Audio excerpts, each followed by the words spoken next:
Bakundwa mwami wacu Yesu Kristo, amahoro y'Imana bane namwe mwese. Dusangire aya majambo dusanga mu gitabo ca kabiri ca Samuel igice c'icenda umurongo waho wa gatatu, havuga ngo Umwami Imana aramubaza ati, mbega mu nzu ya Sawuli nta woba akiriho ngo ndamugirire neza kubw'Imana? Ziba yishura umwami ati, haracariho umwana wa Yonatani amugaye ibirenge. Nashaka dusangirira ijambo rivuga ngo Umwami Imana agomba kukugirira neza.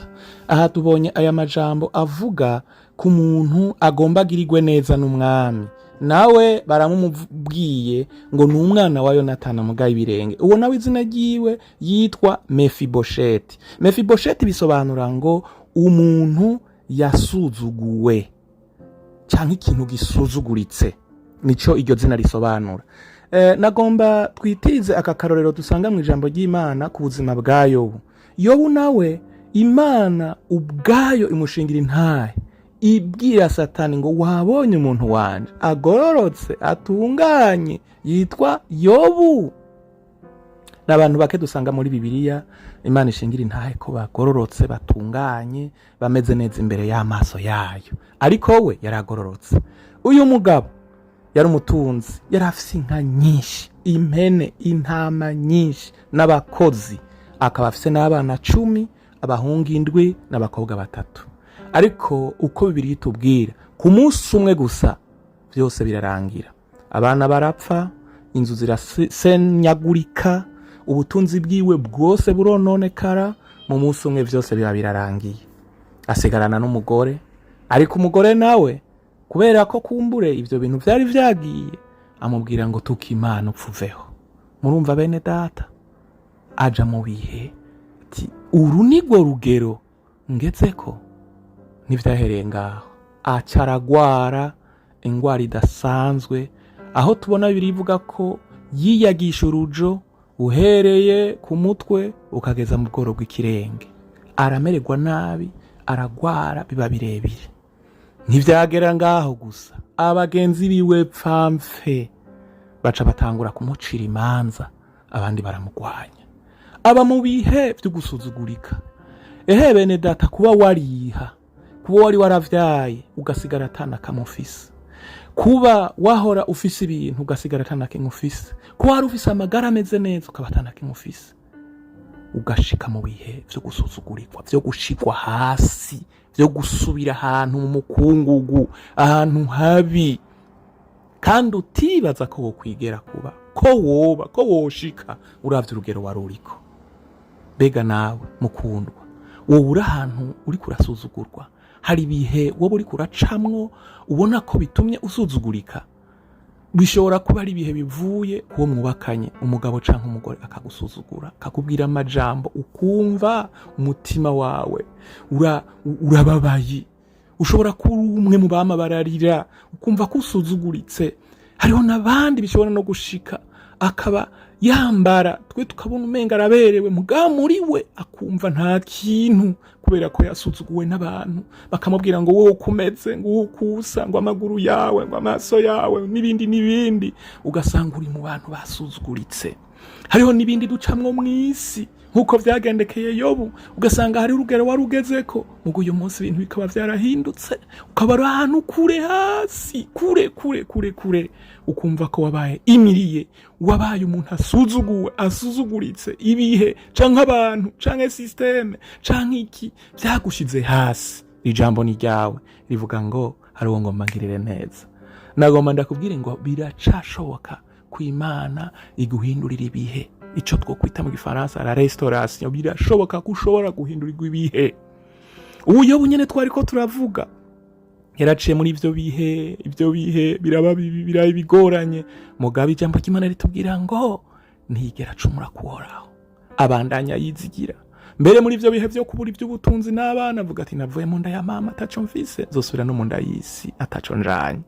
Inyuma y'ivyo bihe Imana ntiyemeye ko asubira mu nda y'ivu ataca ajanye. Oya, ariko Imana yamuhaye umurengera, imushumbusha ivyo yarabuze, ibihetangabo 7. Abana yarabuze asubira kubaronka, ubutunzi yarabuze asubira kubaronka, ivyo vyose abironka incuro 7. Imana ihabwa icubahiro. Haleluya. Ndavuga ngo nawe reka ivyaho bibe restore, reka uko gusuzugurika. haleluya. Ibyo bihe bibi ubivemwo, Imana isubire restore umutima wawe. Ivyo bikomere ugenderamwo, kuko kuntu abantu bakugize, ivyo bintu waciye nko mu buzima bikagukomeretsa, umuntu wakunda pfamfe. N'uwo Dawidi ariko avuga ko agirira neza uyu mu bice biri imbere bikurikira 15 18 ukabandanya, tubona hemukirwa n'umuhungu we Abusalomu, akugwa ku bwami, arahunga. Ariko Imana ntiyabiretse, Imana nawe yaramurestoye kuko yakomeje kuyizigira, irasubira imusubiza ku bwami, asubira kuba umwami. Kandi ntiyarestora gusa kwaba umwami, ariko n'umutima we wirawukiza, yongera kumva ku mutima wewe wuzuye amahoro. Reka nawe mvuge ngo umutima wawe canke ivyawe wasanzaje, Imana yongere kubirestora bisubire bibe bizima. Aha rero ubandanije amajambo twasomye muri iki gitabo ca Samuel muri iki gice c'icenda, tubona umwami avuga ngo ewe wa muhungu we, haleluya, ingo ku meza yanje tuzokwama dusangira ibihe vyose. Nawe kubera ugusuzugurwa cane no kubera yashitswe hasi n'ibihe, yibona nk'imbwa ipfuye. Mbega we wibona gute? Ubwo ntiwama ubona ya masanamu y'ivyo abantu bakubwira, y'ivyo abaganga bakubwiye ngo iyo ngwara ntizokira. Ushobora kuba wibona ngo ubu bukene ndimwo uhereye kubi wacu n'ivyo iwacu, nta wigeze atera imbere, nta wigeze ashika ku kintu, niyo tubifashe birakoroka. Kumwe ya migani bivuga ngo n'uburi ku munwa burakoroka. Ushobora kuba warizeye ivyo, ariko nagomba ndakubwira ijambo ngo birakunda kushobora kuja ku ntebe y'umwami mugasangira ibihe vyose, ivyawe vyatakaye bigasubira bikaboneka. Niri jambo nanifise mukundwa, ngureme umutima wawe. Yesu yazanywe niyo mitima ijanjaguritse, iyo mitima ibabaye, yazanywe n'abo bantu bagahinda. Nico gituma yavuze ngo yemwe abafise inzara, yemwe abafise inyota, nimuze kuri jewe, abafise imitwaro nimuze kuri jewe, ndabaruhura.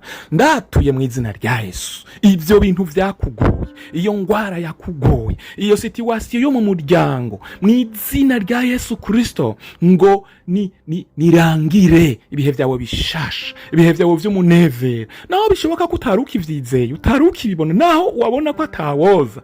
Umwami aravuze ngo ndashaka kugirira neza ku bwa Yesu umwana wanje narungitse mw'isi, uwo yaje kurondera no gukiza icyazimiye. Umwasi we yaje kwica, gutikiza no konona, ariko Yesu we yaramunesheje. Uwo ni wagomba restore ubuzima bwawe. Mbega uravyizeye? Mbega uravyizeye?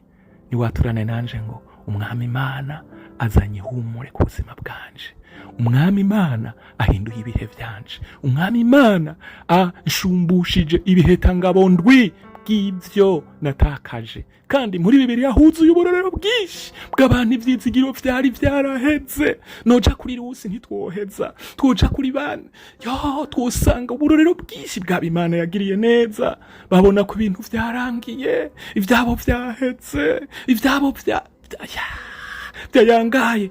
Ivyawe ntibiherera ngaho, ariko turakeneye neza y'Imana. Tuzi ukwizera mwene data mu izina rya Yesu Kristo, amen.